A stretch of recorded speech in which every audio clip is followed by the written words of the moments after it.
अस्सलाम वालेकुम स्टूडेंट्स, मेरा नाम है हदीजा कमर और मैं आपको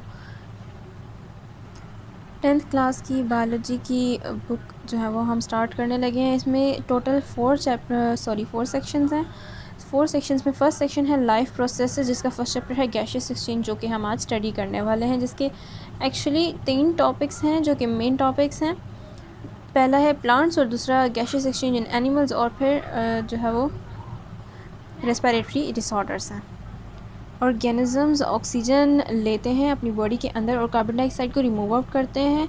इसी को कहते हैं एक्सचेंज, और ये गैसेस का एक्सचेंज हो रहा है, जिसकी वजह से इसको गैशियस एक्सचेंज का नाम दिया गया है।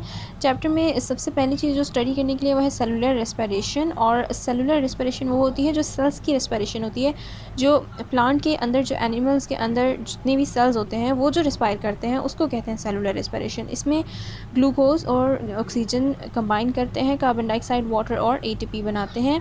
एटीपी होते हैं एडेनिन ट्राइफॉस्फेट, जो कि एनर्जी होती है, पैकेट्स में होती है, एनर्जी होती है। ठीक है, अब गैशियस एक्सचेंज की तो जो बताई गई है डेफिनेशन वो यही है कि ऑक्सीजन जो हम बॉडी के अंदर टेक इन करते हैं और गिव आउट करते हैं कार्बन डाइऑक्साइड, तो इसी को कहते हैं गैशियस एक्सचेंज। गैशियस एक्सचेंज और ब्रीदिंग बहुत ही डिफरेंट टर्म्स हैं, कोई भी इनमें सिमिलैरिटी नहीं है। ब्रीदिंग वो है जो हम हवा जो है वो अंदर लेते हैं, ऑक्सीजन लेते हैं, और कार्बन डाइऑक्साइड हम बॉडी से रिमूव आउट कर देते हैं, यह है ब्रीदिंग। और इसी को यही है ब्रीदिंग और gaseous exchange, they are same, but breathing and respiration are not similar. Respiration जो है वो सिर्फ मैकेनिकल प्रोसेस है, बट जो ब्रीदिंग है वो बायोकेमिकल और मैकेनिकल बोथ प्रोसेसेस इसमें इन्वॉल्व। हमारा जो मेन टॉपिक स्टार्ट होता है वो यहाँ से होता है गैशियस एक्सचेंज इन प्लांट्स। और प्लांट्स के अंदर जैसे कि ऑर्गन नहीं होते, ऑर्गन सिस्टम्स नहीं होते, तो इसका जो हर सेल है वो बाय इट्स ओन वो करता है, रेस्पिरेशन करता है, और इसमें ब्रीदिंग का कोई सिस्टम नहीं होता, कोई भी पर्पस नहीं होता। ठीक है, ब्रीदिंग में जो है वो नहीं इसमें हो रही होती, रेस्पिरेशन इसमें हो रही होती है। ठीक है, अब ये रेस्पिरेशन करते किसके थ्रू हैं? स्टोमेटा के थ्रू। और स्टोमेटा कौन से होते हैं? ये होते हैं, यहाँ पर हैं, ये स्टोमेटा हैं। ठीक है, स्टोमेटा के अंदर जो है वो एयर एंटर होती है स्टोमेटा से और यहीं से बाहर आती है। बोथ जो प्रोसेसेस हैं वो सेम जगह से हो रहे होते हैं। लीव्स के जो इनर सेल्स होते हैं उनके अंदर भी स्टोमेटा प्रेजेंट होते हैं, और जो स्टेम्स की स्पेसेस होती हैं, जो यंग स्टेम्स होती हैं, उनके अंदर भी स्टोमेटा प्रेजेंट होते हैं। ठीक है जी, कार्बन हाइड्रोजन बॉन्ड की ब्रेकिंग से एनर्जी रिलीज़ होती है, जो कि एनर्जी रिलीज़ होने की वजह से एनर्जी होती क्या? एटीपी होती है, एडेनिन ट्राइफॉस्फेट, जो कि रिलीज़ होता है और प्लांट्स को एनर्जी मिलती है, और वो खुद भी प्रोड्यूस करते हैं। ऐसी बात नहीं वो खुद प्रोड्यूस नहीं करते, वो खुद भी प्रोड्यूस करते हैं, उनको मिलती भी है। कहाँ से मिलती है? कार्बन हाइड्रोजन के बॉन्ड्स जब ब्रेक करते हैं, और वो बॉन्ड्स कहाँ से ब्रेक होते हैं? ग्लूकोज के अंदर से, जब ग्लूकोज के अंदर ऑक्सीजन बाइंड करता है। एक तो चीज़ आ जाती है डे टाइम में और दूसरी होती है नाइट टाइम में। डे टाइम के अंदर सनलाइट प्रेजेंट होती है, सनलाइट प्रेजेंट होने की वजह से फोटोसिंथेसिस का प्रोसेस हो रहा होता है। फोटोसिंथेसिस की वजह से जो है वो सेलुलर रेस्पिरेशन चलती रहती है, और सेलुलर रेस्पिरेशन प्लांट्स के अंदर ऐसे होती है कि वो ऑक्सीजन को रिमूव आउट करते हैं और कार्बन डाइऑक्साइड को लेते हैं। एनिमल्स डे टाइम में फोटोसिंथेसिस हो रही होती है क्योंकि सनलाइट प्रेजेंट होती है, सनलाइट प्रेजेंट होने की वजह से फोटोसिंथेसिस होती है, और फोटोसिंथेसिस के रिजल्ट में क्या होता है कि ऑक्सीजन रिमूव आउट होती है इनटू द एनवायरनमेंट, और कार्बन डाइऑक्साइड पौधे जो है वो एब्जॉर्ब कर लेते हैं, वो एज अ फूड ले लेते हैं। और नाइट के टाइम पर फोटोसिंथेसिस नहीं होती बिकॉज सनलाइट नहीं होती, और सनलाइट ना होने की वजह से क्या होता है कि कार्बन डाइऑक्साइड जितनी भी होती है वो सारे पौधे जो है वो रिमूव आउट कर देते हैं, जो प्लांट्स होते हैं रिमूव आउट करते हैं और ऑक्सीजन अपनी बॉडी के अंदर ले लेते हैं, सेम एज एनिमल्स डू। ठीक है, वुडी स्टेम्स और मैच्योर रूट्स के अंदर जो है वो प्रोसेस थोड़ा बहुत सिमिलर होता है कि ये अलाउ नहीं करते गैसेस को, वाटर को एब्जॉर्ब होने नहीं देते, बिकॉज इनकी जो सरफेस है वो बहुत ज़्यादा हार्ड होती है। तो इनके अंदर क्या होता है कि छोटे छोटे पोर्स बने होते हैं बार के ऊपर। ठीक है, बार के ऊपर पोर्स बने होते हैं जिनको लेंटिसल्स कहते हैं, और लेंटिसल्स के थ्रू ही एयर पास आउट होती है। और जो गैसेस जो हैं वो अब यंग रूट्स के अंदर कैसे डिफ्यूज़ करती हैं, उनका वही सेम पर्पस है, सेम मेथड है जो स्टोमेटा के अंदर हो रहा होता है, स्टोमेटा के थ्रू बाकी प्लांट बॉडी के अंदर हो रहा होता है। सेम वही यंग रूट्स और यंग स्टेम्स जो होती हैं वो सेम उसका वही काम होता है। एक्वेटिक प्लांट्स कैसे जो है वो एब्जॉर्ब करते हैं जो ऑक्सीजन एब्जॉर्ब हुआ होता है वाटर के अंदर, तो वाटर के अंदर जो ऑक्सीजन एब्जॉर्ब होता है वो उसको अपनी बॉडी के अंदर ले लेते हैं, वाटर के अंदर ही कार्बन डाइऑक्साइड को रिमूव करते हैं। नेक्स्ट जो पेज है वो कुछ ऐसा दिखता है। इसमें हमारा जो अभी इस टॉपिक 10.2 स्टार्ट हुआ है, यानी फर्स्ट चैप्टर का सेकंड टॉपिक है गैशियस एक्सचेंज इन ह्यूमंस के अंदर थोड़ा ये डिफरेंट होता है प्रोसेस। मैं दिखाती हूँ कैसे। सबसे पहली चीज़ आ जाती है एयर पैसेजवे, और एयर पैसेजवे में सबसे इम्पॉर्टेंट है नोज़ मींस नेज़ल कैविटी। जो नोज़ के दरमियान में जो नोज़ के अंदर कैविटी होती है इसको कहते हैं नेज़ल कैविटी, और ये जो दो छोटे छोटे सुराख होते हैं इन्हें कहते हैं नॉस्ट्रल्स। जो होल्स होते हैं इन्हें नॉस्ट्रल्स कहते हैं। Each portion is line by hairs, यानी हमारी नोज़ के अंदर हेयर्स होते हैं, म्यूकस होता है डस्ट पार्टिकल्स को जो कि फ़िल्टर करता है फ्रॉम द एयर, और म्यूकस जो है वो उसका एक और काम होता है वो मॉइस्चन करता है एयर को और वार्म कर देता है उसको, और उतना कर देता है जितना हमारी बॉडी का टेम्परेचर होता है। ये इसकी डायग्राम बनी हुई है, और डायग्राम मैं साथ साथ आपको बताती जाऊँगी, ठीक है। ये है नॉस्ट्रल्स, यहाँ पर जो नोज़ के होल्स होते हैं। उसके बाद ये अंदर जो पूरा एरिया है जो कैविटी है इसको कहते हैं नेज़ल कैविटी। ये ओरल कैविटी है, यहाँ से भी एयर अंदर जाती है, बट ये टू वे पैसेज होता है। यहाँ से जब एयर अंदर जाती है उसके बाद आ जाता है फेरेंक्स, ठीक है जी। फेरिंग्स आ जाता है, फेरिंग्स के बाद एपिग्लॉटिस और फिर ग्लॉटिस। अभी हम साथ साथ स्टडी करते हैं क्या है। फेरिंग्स जो है वो क्या करता है, ये दो ओपनिंग्स होती हैं जिस तरह की नोज़ की होती हैं, इसको कहते हैं इंटरनल नॉस्ट्रल्स। और फेरिंग्स जो है वो मस्कुलर पैसेज वे है बोथ फूड एंड एयर के लिए। मैंने अभी कहा ये टू वे पैसेज होता है, तो बोथ जो है फूड भी और एयर भी यहाँ से पास कर सकते हैं। ये जो है वो एक्सटेंड होता है टूवर्ड्स ओसोफेगस, और ओसोफेगस से आगे जो है वो लैरिंग्स आ जाता है, ठीक है। उसके बाद है ग्लॉटिस, जो कि नैरो ओपनिंग होती है। ग्लॉटिस के ऊपर जो ढक्कन नुमा चीज़ होती है उसको कहते हैं एपिग्लॉटिस, ठीक है। आगे चलते हैं। अब लैरिंग्स का बताया है कि लैरिंग्स क्या होता है। लैरिंग्स को नॉर्मली वॉइस बॉक्स के नाम से जाना जाता है। वॉइस बॉक्स वो होता है जहाँ से हमारी साउंड प्रोड्यूस होती है, आवाज़ निकलती है। और ये फाइब्रस बैंड होते हैं, दो फाइब्रस बैंड होते हैं जो कि आपस में कनेक्टेड होते हैं। स्ट्रेच कर जब होते हैं एयर के अंदर पास करने से स्ट्रेच होते हैं, जिसकी वजह से वॉइस प्रोड्यूस होती है, ठीक है। इस वाइब्रेशन को हम साउंड कहते हैं। नेक्स्ट आ जाती है ट्रैकिया। देखें अभी यहाँ पर ये फेरिंग्स था, फेरिंग्स के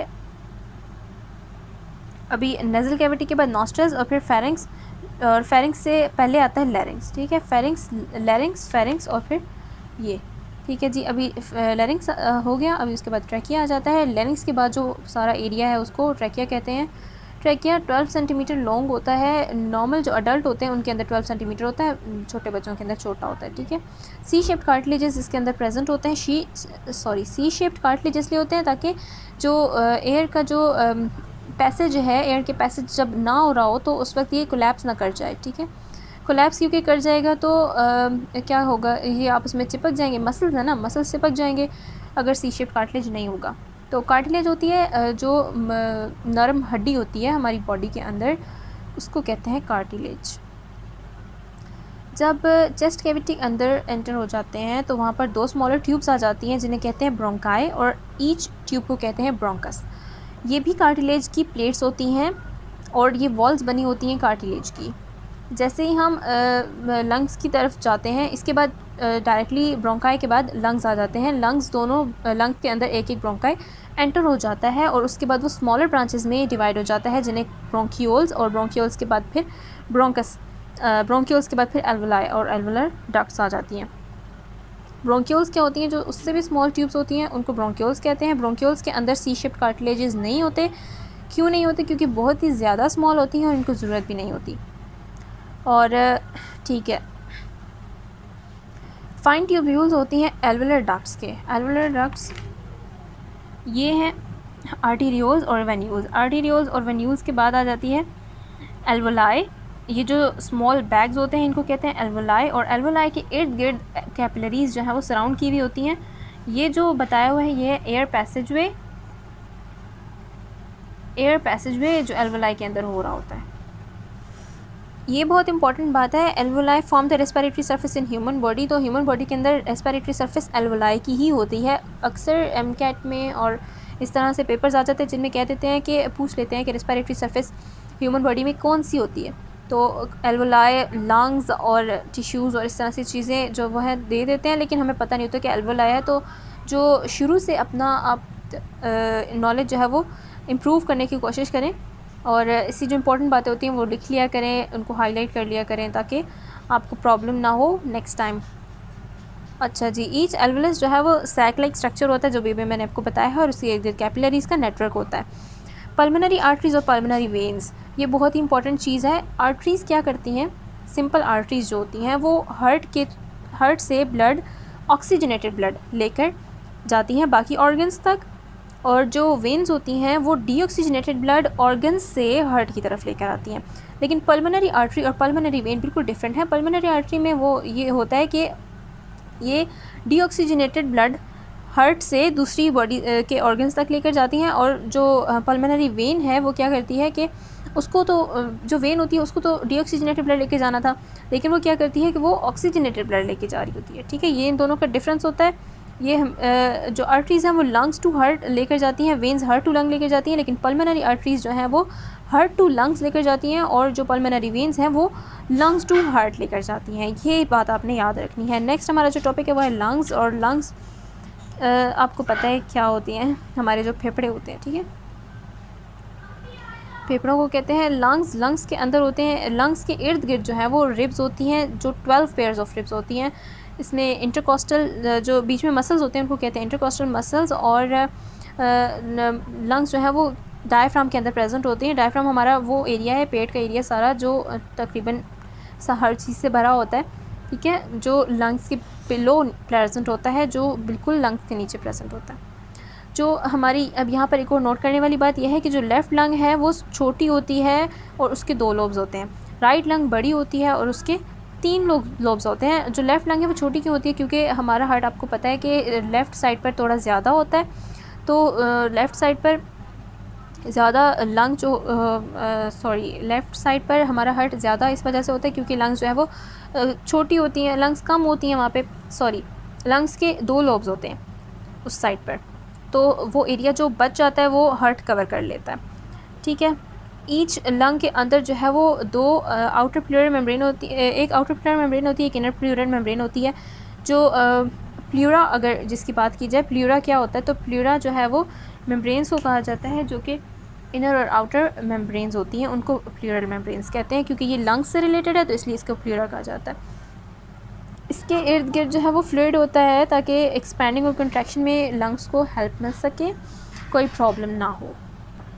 ये जो ब्लू एरिया है ना, उसका मैं अलहदा से वीडियो उस पर बनाऊँगी इंशाल्लाह, तो उसको मैं अब अलहदा से समझाऊँगी। टॉपिक के अंदर हम इसको कवर नहीं करेंगे, टॉपिक के अंदर हम सिर्फ टॉपिक की बात करेंगे, उसके अलावा और कोई बात नहीं करेंगे। इसका जो 10.2.3 आ गया है, जो कि है मैकेनिज़्म ऑफ ब्रीदिंग। ब्रीदिंग होती कैसे है? ब्रीदिंग में 2 प्रोसेसेस होते हैं, इंस्पिरेशन और एक्सपिरेशन। इंस्पिरेशन को इनहेलेशन भी कहते हैं और एक्सपिरेशन को एक्सहेलेशन कहते हैं। इंस्पिरेशन में जो हमारे मसल्स हैं, रिब्स के मसल्स हैं, वो कॉन्ट्रैक्ट कर जाते हैं, और जो हमारी रिब्स हैं वो रेज़ कर जाती हैं। रिब्स जो 12 पेयर्स ऑफ रिब्स होते हैं वो जो है वो रेज़ कर जाते हैं। आप सांस अंदर लेकर देखें, जो सांस अंदर लेते हैं हम उसको कहते हैं इंस्पिरेशन, और इससे हमारे रिब्स रेज़ कर जाते हैं। जो हमारा डायफ्राम है, जो कि डोम शेप डायफ्राम है, वो कॉन्ट्रैक्ट कर जाता है और नीचे चला जाता है। ठीक है, इस मूवमेंट से क्या होता है, थोड़ा कैविटी इंक्रीज़ हो जाती है, उसका एरिया इंक्रीज़ कर जाता है, जिसकी वजह से जो प्रेशर है लंग्स के ऊपर वो कम हो जाता है। प्रेशर कम होने की वजह से जो है वो एरिया ज़्यादा होता है, प्रेशर कम होता है, तो जो लंग्स क्या है वो एक्सपैंड करते हैं। एक्सपैंड करने की वजह से जो आउटसाइड की एयर होती है वो हमेशा इनसाइड आ जाती है, और बोथ साइड पर प्रेशर इक्वल हो जाता है। एक्सपिरेशन बिल्कुल इसके ऑपोजिट है। एक्सपिरेशन के टाइम पर जो है वो जो एयर है वो हमारी बॉडी से बाहर चली जाती है, और जो हमारा जो डोम शेप डायफ्राम है वो रिलैक्स कर जाता है, बढ़ जाता है, और जो हमारी थोरेसिक कैविटी है वो अंदर चली जाती है, कॉन्ट्रैक्ट कर जाती है। ठीक है, प्रेशर जो है वो लंग्स के ऊपर ज़्यादा हो जाता है, जिसकी वजह से जो इनसाइड एयर है वो आउटसाइड चली जाती है, एयर जो है वो एक्सपेल्ड आउट हो जाती है। जो नॉर्मल ह्यूमन ब्रीदिंग रेट है वो 16 to 20 टाइम्स है पर मिनट, लेकिन ये उस वक्त का केस है जब आप बिल्कुल रिलैक्स कर रहे हो, कोई भी प्रॉब्लम ना हो, कोई हार्ड एक्सरसाइज ना कर रहे हो। हार्ड एक्सरसाइज के टाइम पर 30 to 40 टाइम्स पर मिनट ये इंक्रीज़ हो जाता है। ठीक है, और ये होता क्यों है कि कार्बन डाइऑक्साइड जो है वो अंदर जाने शुरू हो जाती है बॉडी के अंदर ऑक्सीजन के साथ साथ, जिसकी वजह से जब हम हार्ड एक्सरसाइज कर रहे होते हैं ऑक्सीजन की ज़रूरत ज़्यादा होती है, ऑक्सीजन के साथ साथ कार्बन डाइऑक्साइड अंदर जाने शुरू हो जाती है, जिसकी वजह से हमारी सांस फूलने लग जाती है। हमारा ब्रेन जो है वो कमांड देता है हमारे ऑर्गन्स को कि अभी जल्दी जल्दी आपने मूव करना है और जल्दी जल्दी काम ख़त्म करना है। ठीक है, ये टेबल बहुत ज़्यादा इंपॉर्टेंट है। इसमें क्या है कि अमाउंट ऑफ ऑक्सीजन जो हम इंस्पायर करते हैं वो 21% है और एक्सपायर करते हैं 16% है। ये आप खुद रीड कर लीजिएगा, ये बहुत ही ईजी है। ठीक है, और ये है बहुत ज़्यादा इम्पोर्टेंट। जी, जो हमारा जो लास्ट टॉपिक है वो है रेस्पिरेटरी डिसऑर्डर्स। जो हमारे रेस्पिरेटरी ट्रैक्ट के अंदर जो डिसऑर्डर्स पाए जाते हैं उन्हें कहते हैं respiratory disorders. Number of disorders पाए जाते हैं, कुछ ऐसे भी हैं जो अभी बहुत रेयर है, कॉमन नहीं है, बट जो हमारे सिलेबस में है वो क्या है। फर्स्ट है ब्रोंकाइटिस। ब्रोंकाइटिस होती है इन्फ्लेमेशन ब्रोंकाई और ब्रोंक्यूल्स की। इन्फ्लेमेशन होती है सूजन। इन्फ्लामेशन हो जाती है जब हमारे ब्रोंकाई के अंदर, जिस तरह से ये देखिए, ये नॉर्मल ब्रोंकाई है और ये इन्फ्लेमेटेड ब्रोंकाई है, जिसको ब्रोंकाइटिस हुआ है उस पर्सन का ब्रोंकाई है। ऐसा हो जाता है, इससे क्या होता है कि जो एयरवेज हैं वो नैरो हो जाती हैं और ब्लड सर्कुलेशन बहुत ही ज़्यादा स्लो हो जाती है, और जो एयरवेज हैं वो बहुत ज़्यादा नैरो हो जाती है, ट्यूब्स छोटी हो जाती हैं, पतली हो जाती हैं। इससे होता है, इसमें होता क्या है कि जो म्यूकस है उसकी सिक्रीशन बहुत ज़्यादा हो जाती है ट्यूब्स के अंदर, जिसकी वजह से ट्यूब्स स्वेलो करने लग जाती हैं और नैरो हो जाती हैं। इसके जो मेन कॉजेज़ हैं वो है वायरसेस और बैक्टीरिया और जो केमिकल इरिटेंट्स होते हैं जैसे कि टोबैको स्मोक वगैरह। इसके दो टाइप्स हैं, एक होता है एक्यूट और एक होता है क्रॉनिक। एक्यूट होता है जो ज़्यादा ख़तरनाक नहीं होता, बट क्रॉनिक वो होता है जो ख़तरनाक होता है। एक्यूट में पेशेंट जो है वो सफ़र करता है अबाउट 2 वीक्स, और जो क्रॉनिक है उसमें 2 ईयर्स तक भी ये जाता है। इसके सिम्टम्स जो है वो उसमें कफ़ होती है, माइल्ड वीजिंग, फ़ीवर, बुखार हो जाता है, और खांसी और इस तरह की चीज़ें हो जाती हैं, और सांस लेने में कई दफ़ा प्रॉब्लम होती है। नेक्स्ट जो इसका टॉपिक है वो है एम्फिसिमा, और एम्फिसिमा होती है एल्वोलाई से रिलेटेड। एल्वोलाई जो है वो मैं आपको दिखाती हूँ, ये है एल्वोलाई, और एल्वोलाई के डिस्ट्रक्शन हो जाती है, वॉल्स की डिस्ट्रक्शन हो जाती है, जिसको कहते हैं एम्फिसिमा। एक दफ़ा जिस बंदे को एम्फिसिमा हो जाए उसके लिए रिकवर करना बहुत ही मुश्किल बात है, एकदम एक तरह से नामुमकिन है, ठीक है। जब क्योंकि इसका प्रॉब्लम ये है कि एल्वोलाई होते हैं लंग्स के अंदर। लंग्स जब ब्रेक कर जाती हैं, या लंग्स की जो वॉल्स हैं वो ब्रेक डाउन हो जाती है उनकी, तो इसका जो है वो रिकवरी बहुत ज़्यादा मुश्किल हो जाती है। एयर जो है वो अंदर ट्रैप हो जाती है एल्वोलाई के अंदर, और वहाँ से निकलना उसके लिए नामुमकिन हो जाता है। जब बंदे को पता चलता है कि इसका एम्फिसिमा इसको हो गया है, तो उसके 50 to 70% लंग्स डिस्ट्रॉय हो चुके होते हैं, जिससे कोई फ़ायदा नहीं होता। ऑक्सीजन की कमी हो जाती है बॉडी के अंदर, सीरियस कॉम्प्लिकेशंस फेस करनी पड़ती हैं। और इसमें जो सिम्टम्स हैं वो भी यही हैं, शॉर्टनेस ऑफ ब्रेथ, सांस लेने में प्रॉब्लम होती है, मुश्किल होती है, रिस्पायरेटरी इन्फेक्शंस हो जाते हैं, ठीक है जी। वेट लॉस होना स्टार्ट हो जाता है। वेट लॉस जो है इसका मेन जो है वो सिम्टम है। नेक्स्ट आ जाता है निमोनिया। निमोनिया हर दूसरे बंदे को पहले हो जाता था, बट अभी इसके लिए जो वैक्सीनेशन स्टार्ट कर दी गई है, तो बच्चों को लगा दी जाती है, बचपन में ही वैक्सीन लगा दी जाती है निमोनिया की, जिसकी वजह से उसको निमोनिया नहीं होता। तो ये इन्फेक्शन है लंग्स के अंदर हो जाता है। जो निमोनिया का मतलब है कि ये दोनों लंग्स में होगा, दोनों लंग्स को अफेक्ट करेगा। एम्फिसिमा हो सकता है एक लंग में हो, एक में ना हो, बट निमोनिया जो है वो दोनों में होगा, ये ज़ाहिर सी बात है, ठीक है। इसीलिए इसको डबल निमोनिया भी कहा जाता है। इसका जो मेन कॉज है वो है एक बैक्टीरिया। बैक्टीरिया का नाम है स्ट्रेप्टोकोकस निमोनियाई, और कुछ वायरल और फंगल इन्फेक्शन ऐसे होते हैं जो कि निमोनिया कॉज कर सकते हैं। ओके, नेक्स्ट होता है जब कॉजेटिव एजेंट्स एल्वोलाई के अंदर चले जाते हैं, वहीं सेटल कर जाते हैं, ग्रो करने लग जाते हैं, और उनका नंबर इंक्रीज़ करता है। लंग्स के टिश्यूज़ को जो कि ब्रेक कर देते हैं, एरिया के अंदर फ्लूइड और पस भी पड़ जाती है उस एरिया में जहाँ पर ये एल्वोलाई के अंदर ये ऑर्गेनिजम्स होते हैं। इसके सिम्टम्स जो हैं वो क्या हैं कि ठंड लगती है, ठंड के अंदर ठंड में बुखार हो जाता है, फ़ीवर हाई हो जाता है, कपकपाहट जिस्म पर आ जाती है, खांसी लगती है, स्पर्म प्रोडक्शन रेशियो प्रोड्यूस होने लग जाता है, सांस लेने में प्रॉब्लम होती है, स्किन का कलर चेंज हो जाता है, पर्पलिश ब्लूइश कलर हो जाता है। और ये होता किसकी वजह से है? ऑक्सीजन की कमी की वजह से। इसके लिए वैक्सीन जो है वो प्रेजेंट हैं, एंटीबायोटिक्स भी दिए जाते हैं, और काफ़ी हद तक इस पर कंट्रोल कर लिया गया है। इस तरह से आप ये देख रहे हैं, ये है नॉर्मल एल्वोलाई और ये है एल्वोलाई फिल्ड विद पस, और ये यहाँ पर ये लंग्स के अंदर ब्रोंकाई ब्रोंक्यूल से गुजरते हुए उसके बाद जो एंड पर चीज़ आ जाती है, जो बबल्स होते हैं, उनको कहते हैं एल्वोलाई। और एल्वोलाई के अंदर ये पूरा भर गया है, जब पस से और पर्पलेंट फ्लूइड से भर गया है ये, तो फ्लूइड जब अंदर है तो अब ऑक्सीजन इसके अंदर नहीं आएगा, ऑक्सीजन आ भी गया तो अंदर रुक जाएगा, या फिर ऑक्सीजन की ट्रांसपोर्ट इफेक्ट होगी इससे। नेक्स्ट जो है वो टॉपिक है हमारा एस्थमा, और एस्थमा जो है वो एक एलर्जी होती है, इन्फ्लेमेशन ब्रोंकाई के अंदर हो जाती है, जिसको कहते हैं एस्थमा। म्यूकस की प्रोडक्शन ज़्यादा हो जाती है और एयरवेज नैरो हो जाती हैं। अस्थमा के जो पेशेंट्स होते हैं वो ब्रोंकाई ब्रोंक्यूल्स उसके सेंसिटिव हो जाते हैं फ्रॉम एलर्जेंट्स बहुत से होते हैं, स्मोक से, डस्ट से, परफ्यूम, पॉलन, इन सब चीज़ों से उनको जो है वो प्रॉब्लम होती है। सांस लेने में प्रॉब्लम हो जाती है इन लोगों को, और सांस लेने में प्रॉब्लम होती है और ये बहुत ज़्यादा डिफ़िकल्टी फील करते हैं। और इसमें सिम्टम्स जो हैं वो क्या हैं, ये डिफरेंट होते हैं हर बंदे के अंदर। ऐसा नहीं कि एक बंदे में ये सिम्टम है तो दूसरे में भी यही होगा। सिम्टम्स इसके डिफरेंट होते हैं। इसके जो मेजर सिम्टम्स हैं वो है शॉर्टनेस ऑफ ब्रेथ, वीजिंग होती है, विस्लिंग साउंड, जब हम सांस लेते हैं तो सांस में सीटी विसल की आवाज़ आती है, विस्लिंग साउंड प्रोड्यूस होती है, कफ हो जाती है और चेस्ट टाइटनेस होती है। इसके जो ट्रीटमेंट हैं उसमें इन्वॉल्व होते हैं, इसके जो मेडिसिन हैं उसमें इन्हेलर्स होते हैं, ठीक है। ट्रीटमेंट्स हमारे पास अभी भी हैं, बट इसका ट्रीटमेंट जो है वो इसकी वैक्सीनेशन होती है। वैक्सीनेशन अबाउट 3 मंथ्स और इससे रिलेटेड इस तरह की होती है। थोड़ा टाइम नहीं होता, बहुत सारा टाइम होता है। इसमें पैसा भी बहुत लगता है, बहुत ज़्यादा लगता है।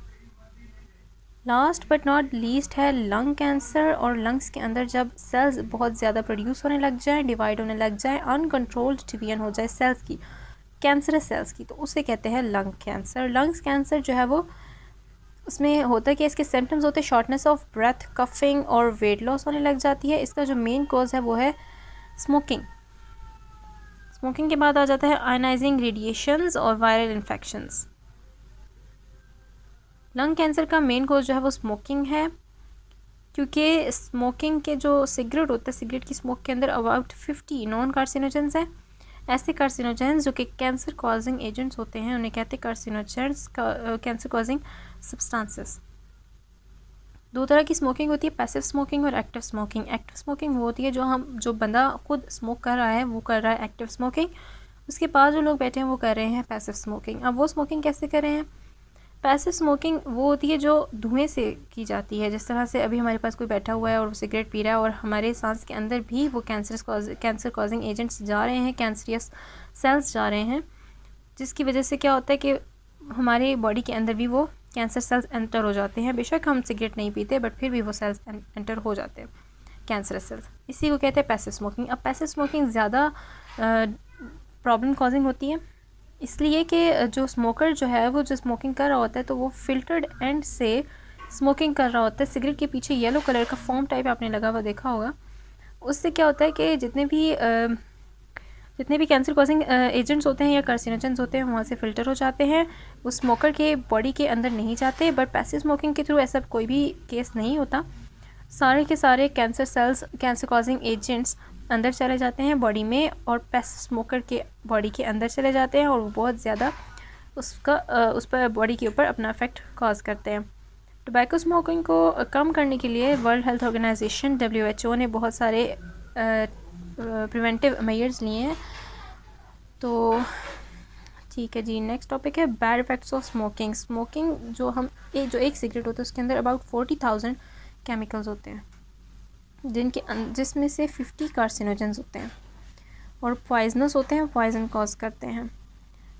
लोग ये सोचते हैं कि लंग कैंसर जो है वो सिर्फ स्मोकिंग से रिलेटेड है, यानी कि स्मोकिंग से रिलेटेड सिर्फ लंग कैंसर है, यानी जो स्मोकर्स होंगे उनको सिर्फ लंग कैंसर ही हो सकता है और कुछ नहीं हो सकता। बट ऐसा बिल्कुल भी नहीं है। जो स्मोकिंग है वो from head to toe body को अफेक्ट करती है और डेथ भी कॉज कर सकती है। स्मोकिंग से किडनी का, ओरल कैविटी का, माउथ का, लैरिंक्स, ब्रेस्ट, ब्लैडर, पैनक्रियाज, इन सब के कैंसर हो सकते हैं। और टोबैको स्मोक डैमेज करता है हमारे एयर पैसेजेस को, जिसकी वजह से एम्फिसिमा और रेस्पिरेटरी डिसऑर्डर्स हो जाते हैं। हमारे सर्कुलेटरी सिस्टम और रेस्पिरेटरी सिस्टम दोनों के ऊपर इफ़ेक्ट होते हैं, बैड इफ़ेक्ट्स होते हैं स्मोकिंग के, क्योंकि कार्बन मोनोऑक्साइड जो है वो प्रोड्यूस होती है जो कि ऑक्सीजन कैरिंग कैपेसिटी, जो ब्लड की ऑक्सीजन कैरिंग कैपेसिटी उसको कम कर देती है, जिसकी वजह से कार्बन मोनोऑक्साइड जो है वो हमारी बॉडी के अंदर जाती है और बैड इफ़ेक्ट्स कॉज करती है। स्मोक के अंदर बहुत सारे ऐसे केमिकल्स होते हैं जो कि ब्लड प्लेटलेट्स को इंक्रीज़ करते हैं। प्लेटलेट्स होते हैं जो ब्लड क्लॉटिंग फैक्टर्स होते हैं बॉडी के, ब्लड के। तो जहाँ से भी खून निकलने होता है वहाँ से जो एक ब्लैक कलर का छिलका बन जाता है वही प्लेटलेट्स होते हैं। वो काम होता है प्लेटलेट्स का, खून को रोकना होता है उन्होंने बॉडी से बाहर जाने से। अगर प्लेटलेट्स ज़्यादा हो जाएं बॉडी के अंदर और तो क्या होता है कि हमारे जो पैसेजेस हैं, ब्लड पैसेजेस, उनमें कंस्ट्रिक्शन होने लग जाती है, ब्लड मूव नहीं करता, ब्लड विस्कस हो जाता है, जिसकी वजह से आर्टेरियोस्क्लेरोसिस कॉज हो जाता है। स्मोकर्स को इन्फेक्शंस बहुत ज़्यादा होते हैं, लंग्स के इन्फेक्शंस होते हैं, माउथ के इन्फेक्शंस होते हैं, हर चीज़ के इन्फेक्शंस उनकी जिस तरह से हेड टू टो लंग्स को और पूरे बॉडी के जितने भी ऑर्गन्स होते हैं सबको अफेक्ट करता है स्मोकिंग। तो जिसकी वजह से स्मोकर जो है वो ग्रेट रिस्क पर होते हैं, उनकी डेथ भी कॉज हो सकती है। ट्यूबरकुलोसिस और निमोनिया 4 टाइम्स का इफेक्ट होता है, 4 टाइम्स ज़्यादा होते हैं स्मोकर्स के अंदर निमोनिया और ट्यूबरकुलोसिस नॉर्मल पर्सन से। और ट्यूबरकुलोसिस के अलावा जो है वो टूथ लॉस भी 2 to 3 टाइम्स ज़्यादा होता है स्मोकर्स के अंदर दैन नॉन स्मोकर्स। MCQs कुछ इस तरह से हैं, आप यहाँ से स्क्रीनशॉट ले लें और इसको बुक पर सॉल्व कर लें। थैंक यू सो मच मेरी वीडियो को देखने के लिए। अगर मेरी पढ़ाने का तरीका अच्छा लगा हो तो चैनल को सब्सक्राइब कर लें, क्योंकि एवरी डे मैं इस पर न्यू वीडियोस डालती रहूँगी। और ये सिर्फ बायोलॉजी से रिलेटेड नहीं है, मैथ्स, फ़िज़िक्स, केमिस्ट्री और सिर्फ 10th का ही नहीं बल्कि बाकी क्लासेस का भी मैं डालूँगी। और ये फेडरल बोर्ड का जो एफिलिएटेड है, फेडरल बोर्ड से एफिलिएटेड है, फेडरल बोर्ड का ही सारा सिलेबस मैं इस पर डालती हूँ। ठीक है, लॉकडाउन हो गया है तो लॉकडाउन में जितनी मैं हेल्प कर सकूँगी आपकी करूँगी। Thank you so much for watching.